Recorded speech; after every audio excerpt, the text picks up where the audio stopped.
From the PEP Radio Newsroom, these are the stories we are covering at this hour. Before we get into the news, we have this programming update. Because of the U.S. Supreme Court rulings coming today, we will be extending our morning show through noon. In that way, our news blast from noon until 3 will reflect only the court decisions on 6 different cases. All our news blasts are available on YouTube and our other social media accounts.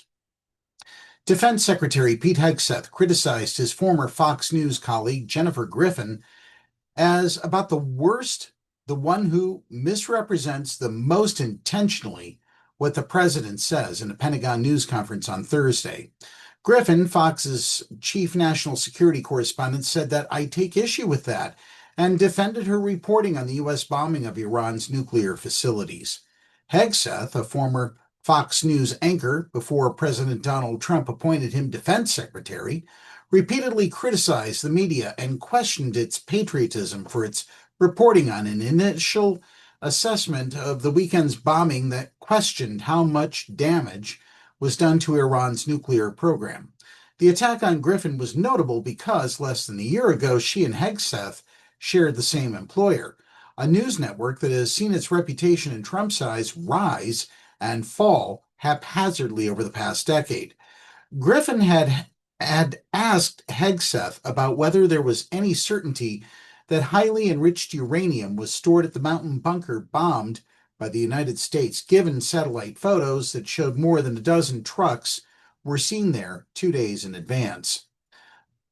Of course, we're watching every single aspect, Hegseth said, but Jennifer, you've been about the worst, the one who most misrepresents the most intentionally what the president says. Fox management had no immediate comment on what Hegseth said. Fox analyst Brit Hume called it an attack she did not deserve. Her professionalism, her knowledge, and her experience are unmatched, Hume said.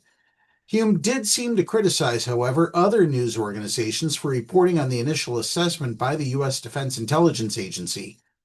It is typical of the media in our age that any negative report that you can put your hands on in the aftermath of the United States military action is going to be highlighted, played up, and so, he said, saying it was disappointing. In other news, nearly every Windows user has had a run-in with the infamous blue screen of death at some point in their computing life. Now, after more than 40 years of being set against a very recognizable blue, the updated error message will soon be displayed across a black background. The changes to the notorious error screen come as part of a broader effort by Microsoft to improve the resiliency of the Windows operating system in the wake of last year's CrowdStrike incident, which crashed millions of Windows machines worldwide. Now it's easier than ever to navigate unexpected restarts and recover faster, Redmond, Washington-based Microsoft wrote in a Wednesday announcement. As part of that effort, Microsoft says it's streamlining what users experience when encountering unexpected restarts that cause disruptions, and that means a makeover to the infamous error screen. Beyond the now black background, Windows' new screen of death has a slightly shorter message. It's also no longer accompanied by a frowning face and instead shows a percentage completed for the restart process. Microsoft says this simplified user interface for unexpected restarts will be available later this summer on all its Windows 11 version 24H2 devices. And finally, the American Civil Liberties Union filed a lawsuit Wednesday on behalf of a 14-year-old student who said a teacher humiliated her for refusing to stand for the Pledge of Allegiance in protest of U.S. support of Israel's war in Gaza. Danielle Kaloff's teacher told her, since you live in this country and enjoy its freedom, if you don't like it, you should go back to your country, according to the lawsuit. Danielle, who is of Palestinian descent, declined to recite the pledge over 3 days in January. We can only marvel at the conviction and incredible courage it took for her to follow her conscience and her heart, ACLU attorney Mark Fancher said. The lawsuit says her teacher admonished her and told her she was being disrespectful.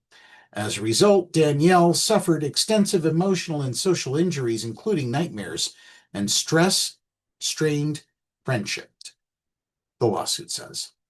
The ACLU and the Arab American Civil Rights League said Danielle's First Amendment rights were violated and the lawsuit seeks a financial reward. It was traumatizing. It hurt, and I know she could do that to other people, Danielle said at a news conference in February, referring to the teacher's treatment. That's the news at this hour. If you are watching our videos on YouTube, please subscribe to our channel. Download the Live 365 app to take PEP Radio with you wherever you go. Up next, we have the Meadville area weather forecast here on PEP Radio.